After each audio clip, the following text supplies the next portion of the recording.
Reporters who have questions during the briefing may also submit those to the Task Force Public Information Contacts, and we will attempt to address those during the briefing or as quickly as possible after it concludes. I'll now turn the briefing over to Dr. Alex Garza. Thank you. Okay, thank you and good afternoon, everybody. I truly hope everyone is getting ready for a somewhat restful weekend. And again, thanks for making time to join us for this briefing. I want to begin my comments by reiterating my appreciation and really deep respect for St. Louis Mayor Cruson and St. Louis County Executive Dr. Sam Page for extending the stay-at-home orders. I know this was a tough decision, but it was absolutely necessary and the right one given where we stand today. So let's go ahead and talk about where we do stand today. So here's the numbers from the task force hospitals in the St. Louis metropolitan area.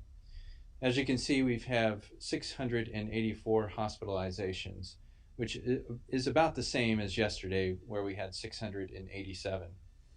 We're still up 50% from where we started this 2 weeks ago. We had 173 intensive care patients, which is about the same as where we were yesterday at 179. And we have 144 patients on ventilators, which is slightly down from 155 yesterday. And the good news, we've had another 60 COVID patients discharged from our hospitals yesterday, so that is good news.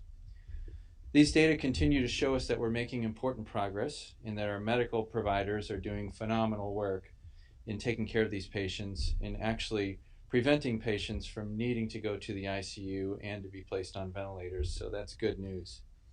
Again, the more we learn about how this virus affects our patients, the more effective we'll be at treating them, and we'll flatten the curve with us as time goes on. However, the surge is continuing. You can see by our graph here, it continues to go up, and we're still up over 50% from where we were 2 weeks ago. And that means simply that we have to do all we can to continue to suppress the number of cases and transmission in the community. So this is the graph that you've seen the past couple of days, and we've updated it with our new inpatient numbers. And based on our inpatient count, as I mentioned, we're still up nearly 50%. And we have to continue our relentless work to flatten and extend the curve.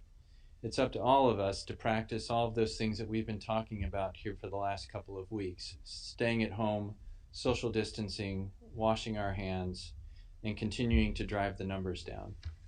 So it's going to be a short briefing here today, so I'm wrapping up my remarks, and we're going to take some questions from the media now. Dr. Garza, this reporter wanted to see if you had any comment on Governor Parsons' described 4-tier plan to reopen the economy of the state. The plan is focused on things like boosting testing and the state's PPE reserves.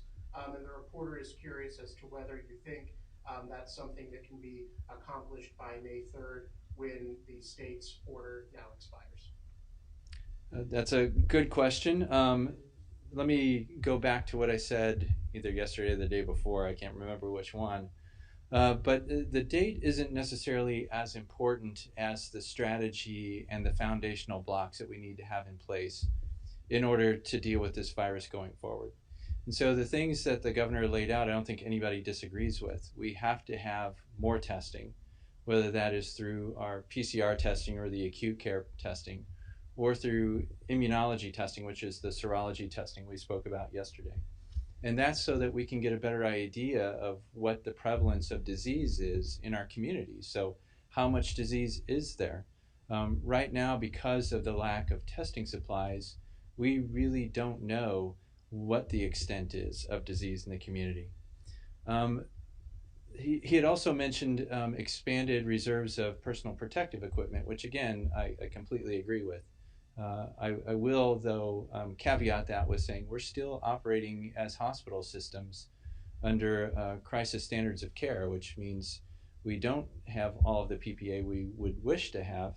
And so anything that we can do to ramp up production or to get more supplies, we're certainly in favor of. Extending and expanding hospital or health system capacity, we feel like we've done a very good job of that. But I think where we could use some assistance as well is in preventing transmission rather than increasing healthcare capacity. If we increase healthcare capacity, that means we already have an increased number of cases.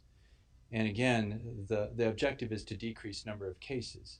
So that would then lead me to believe we need to do other things out in our communities to decrease transmission. And so whether that's having more quarantine facilities so that people that can't quarantine at home have a place to go, taking care of our at-risk populations, particularly our homeless and other populations like that.